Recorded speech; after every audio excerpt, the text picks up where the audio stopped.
Alright, this is our project, Ecstatic Truth, Fortuna here. It is called The Luscious Skies of Forgotten Yesteryears.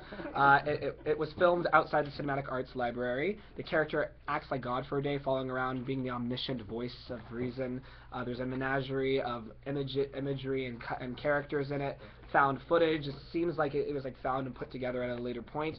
History, he seems very historical in his depiction of all the things he's talking about, as if it all happened a long time ago.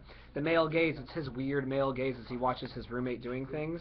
And myth, he sort of makes his friend mythical, which is sort of odd considering he's just a regular guy. A treasure, he thinks his friend is a treasure. I like your face, by the way.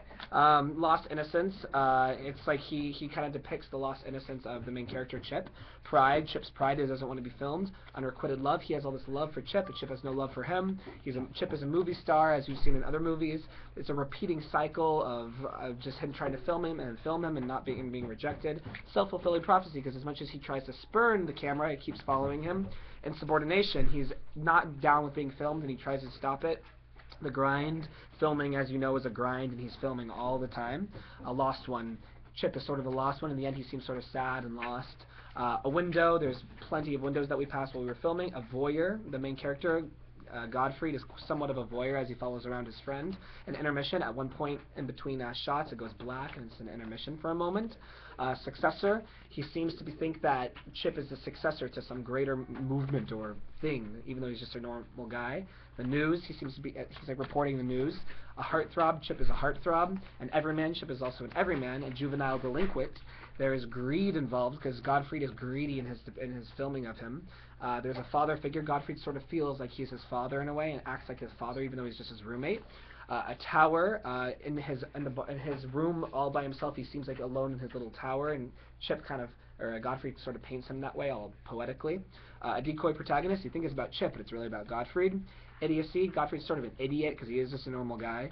A misunderstanding, Godfrey misunderstands that he's just a normal guy and he's like following around with his camera. Courage, Godfrey has a lot of courage to keep on filming him though, and so does Chip, you could argue. A hoser, that's Chip, he's sort of the loser of the bunch. A conspiracy, there's this very much, he thinks there's some sort of conspiracy around Chip, some sort of secret meaning. An interview, he interviews Chip at one point. An elusive quarry, that would be Chip, he's trying to chase him around.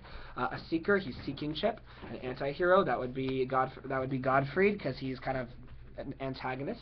A brotherhood, despite all their bickering, they're definitely brothers, they're roommates.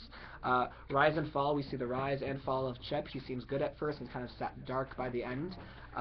Service, Godfrey is fulfilling what to him is his service as filmmaker and auteur. A Sisyphean task, filming is this Sisyphean task, and also for Chip, he seems to be going through all the motions. And a rope, because at one point you see him with a rope in the room.